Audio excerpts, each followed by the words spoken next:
What's up, everybody? This is Kill Jezebel, aka Chanel. What's up? I haven't been on YouTube in a while, but I will be getting caught up. Excuse me. Getting caught up on my videos. I've been pretty busy. I'm getting ready to release a new book. I miss you guys. How has everybody been doing? Let's get into it because I got some new material, new content. This narc stuff, it just evolves into more bullshit that was there, but we didn't realize it was there, and we're just peeling back the layers. But those of you that have been physically abused by a narc, specifically female victims, I myself included, I want to talk about strangulation. When the male narcissist, or it could be a female narcissist if you're LGTB, gay, bisexual, you can have the same sex, so it does apply as well. I don't want to exclude anyone, but I want to talk about narcissists and strangulation. I didn't realize it was as common as, when I had a conversation with a few females who, I didn't ask them if they were strangled. They voluntarily said that their narcissist had strangled them. And I said, oh my God, I've been strangled by my ex-narcissist. Excuse me, I don't mean to say ex. I don't claim it. By the ex-narcissist had strangled me. So, you never know how common something is until you have a conversation with other people about it. And it just opens up the floodgates for more conversation. My goodness. So, again, if you feel like chiming in at the end of this video and commenting down below, you guys, we got to get this information out here. There's so many victims, and you cannot be scared to talk about your truth. Okay, I know it's painful. We're all in the same boat. We've all been hurt very badly. But, just think your story could save someone or help someone prevent from being abused. We have a calling and we have a job to do as empaths and light workers. So, especially with domestic violence, because that's what this video is really about: domestic violence, physical assault. I'll briefly touch upon my experience with strangulation. I had a ex-lover hoover me, stalk me down, track me down, and hoover me back in after 30 years. Okay, I mean, completely swept me off my feet, tracked me down. We lived nearly 1,000 miles apart. I live up north, he lives down south. He had a family member reach out to me to get in contact. I have not seen him in 25 plus years. He had just got out of prison. That was my red flag because, ex-convicts, and it's not to judge everyone that went to prison. However, you have to be careful if you're going to get involved with someone from prison, because especially someone that's done an incredible amount of time. He did 20 years. But because we had an amazing friendship, we went to high school together, and I never seen an abusive, violent side to him ever. I heard rumors, but I judged him off of how he treated me during our friendship, and there was no sign of it. So I even, it threw me off to hear other people talk about him in such a negative way. And I'm like, are we talking about the same person? But anyway, the first 10 years that he served in prison, after high school, I went on to college. I moved far away to another state and went on to college. 10 years had passed, and I heard rumors he was in prison. I hadn't seen him since high school. I think about 13, 14 years had passed. And, I heard he was in prison. I think my brother and a few other guys had told me. So I said, let me reach out and just say hello. At the time I was married and together with my ex-husband. And I wrote this guy a letter. And it was a very platonic letter. It was not romantic, no flirting, lovey-dovey crap, nothing nasty or sexual. It was just, hi friend, I heard you were locked up. How you been? I'm so sorry this happened to you. Let's catch up. I haven't spoken to you since we left high school 13, 14 years ago. It was a very platonic letter just to let him know, you know, I have you in my prayers. I didn't know. I had no idea, blah, blah, blah. You know, I kept it very surface because I also am aware that a lot of men that are locked up, they love to juggle multiple women. They're writing multiple women. They're on the phone with that. They call it jail talk. They're in one woman's ear whispering how much he loves her and he wants to marry her. He's in another female's ear. They're juggling multiple women in prison. And also, too, don't be surprised if they're bisexual and they're getting, you know, their dick sucked by another man in prison, and you'll never know about it, but best believe that is going on in the prison system. They're sleeping with the correctional officers and everything. They're doing all types of nasty stuff behind bars. But anyway, we wrote each other maybe a few times. Like, he continued to write me and send letters. I was turned off because I'm like, listen, I don't want to get this guy the impression that I'm into him, I want something more, that I want to start up, you know, like this type of emotional relationship where we're writing each other and we fall for each other and he thinks that he can have a place to stay when he comes home. I mean, he had a bunch of women, so I you know, these ex-convicts they have to secure their bread and butter, you know, by the time they get released. So, you know, the more women they juggle, the more women they can write, the more women they can call from prison, the better for them. That's their safety net. They have to set it up. And the worst thing a woman can do is marry a man while he's in prison. I don't know why women do that. You're not basing your marriage off a solid foundation. I don't know what you think you're accomplishing by marrying a man in prison. It's just his way of securing his safety net when he gets out. But, you know, a lot of these women don't understand that, you know, if the man is serving an incredible amount of time, 10, 15, 20 plus years in prison, he is going to be mentally ill when he comes out. He is mentally unstable.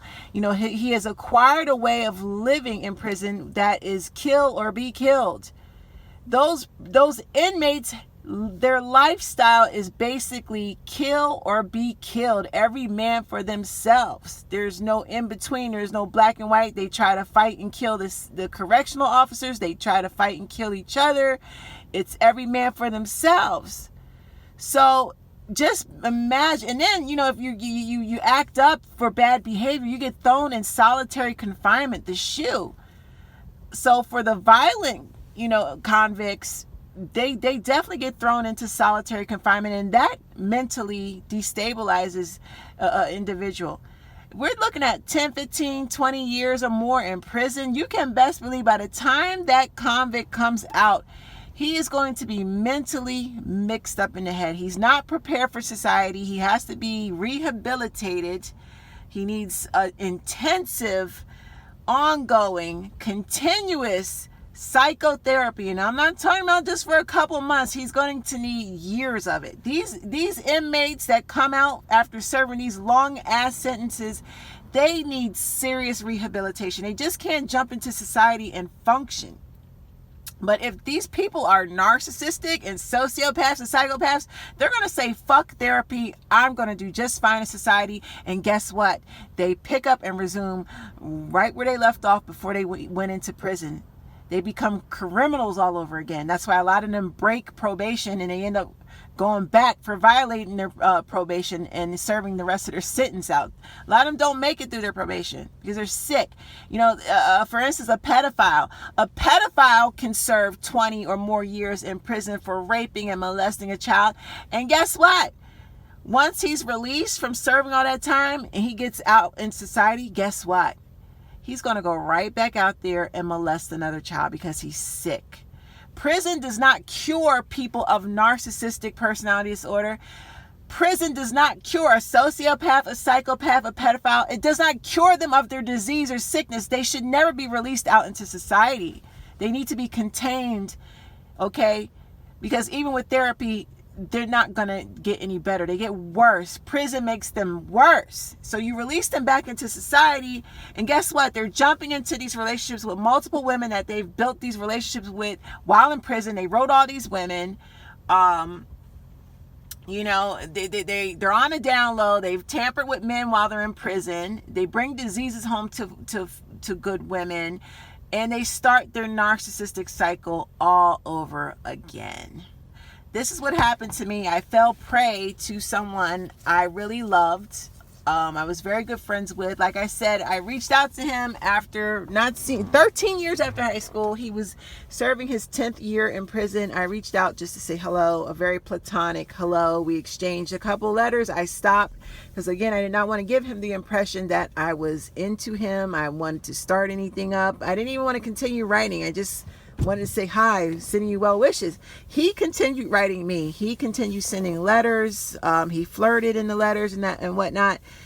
I disappeared. I said, no, we're not going to start this up. I don't do ex-convicts whatsoever because I know it's a game to them to juggle multiple women from prison. Okay, so another 10 years pass. Okay, it's 2019. He finishes out his prison sentence, and he's released in February. He gets out.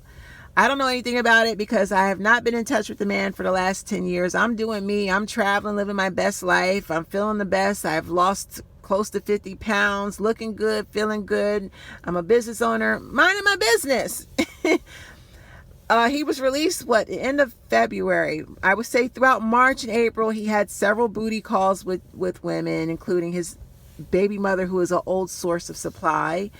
And then around mid-April, he had his sister hoover me and reach out to me and deliver a message. And this is where I should have saw the red flag because I know better. I'm a life coach, but the whole thing that blinded me was our friendship of 30 years. I wasn't thinking narcissist. I wasn't thinking any of that. I said, my friend, my dear friend, I believe he's turned his life over to God. He called me, had his sister reach out to me. She inboxed me and said, hey, my brother is desperately looking for you. Please, can he call you? I gave her my number. As soon as I gave her my number, within the next minute, he called my phone. And when we got on that phone, it was just nonstop. We were on the phone like two teenagers, morning, noon, and night, texting all day. I mean, he was living in a halfway house. He got out of prison. They put him in a halfway house. And, they have curfew. They're not supposed to have cell phones on after a certain time. He would sneak his cell phone and stay on the phone with me all night long, breaking the rules. But anyway, one thing led to the next. We got all caught up, fell very hard. I came to visit him. Another red flag. I shouldn't, but he couldn't visit me if he wanted to. He's stuck in a halfway house. And, when we saw each other, we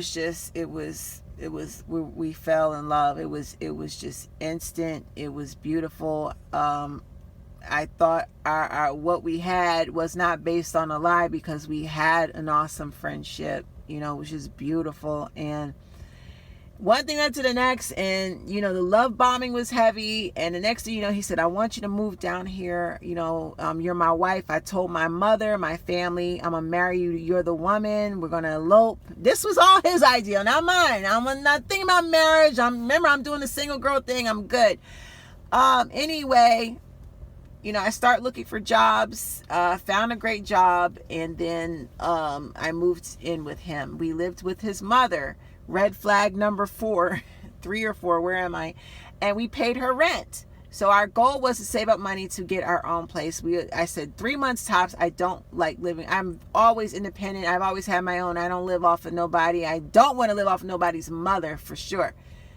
So he said, cool. We set a goal of 3 months, but he budgeted his money very terribly. He had a gambling addiction, I found out. And he was just very stingy. Like he didn't even like to pay his mother any rent. Like he gave her hell. He didn't want to buy her groceries. He was a big brat, But over the course of time, he started verbally abusing me behind closed doors. It got worse and worse. And what happened was he snapped one day and he strangled me. Now we're getting to the topic. He strangled me because I threatened to leave him because I didn't like the way that he was talking to me. I don't tolerate disrespect in no form, verbally, physically, mentally. I don't tolerate it. I've been through enough in my life. But I remember grabbing my things to leave, to get out the house, to go get in the car, and I was just going to drive and get the fuck out of there. He blocked the front door. He took my car keys. He knocked my belongings out my hand. I didn't fight him. I don't believe in hitting a man or putting myself in a man's place, but he knocked everything out my hand, knocked my eyeglasses off my face, and he slammed me to the ground and choked the fucking shit out of me. Strangled. When I say strangled, this is a very strong man, 6'1", 250 pounds, all muscle. Very strong. He's gotten in multiple fights, very violent in prison. Fight the COs, got his teeth busted out, his mouth, like he's violent. He loves to fight. He loves fighting.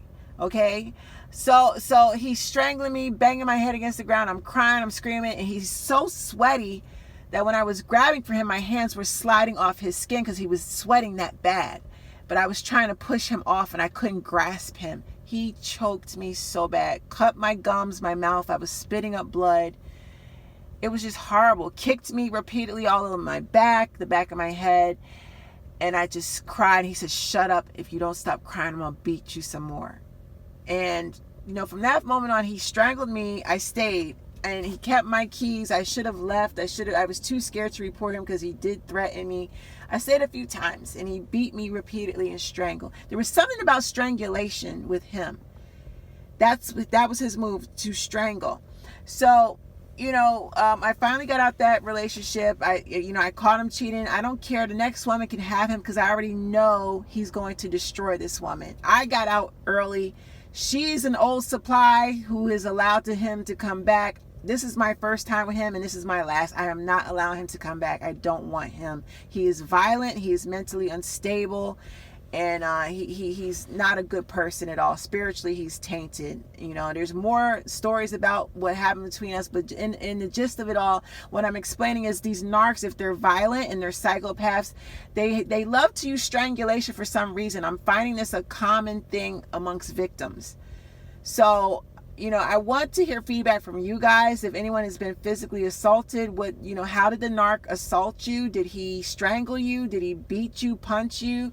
He kicked me repeatedly, but he constantly strangled. He first went for my throat. I guess that was the easiest. And, it's very frightening. It was dangerous.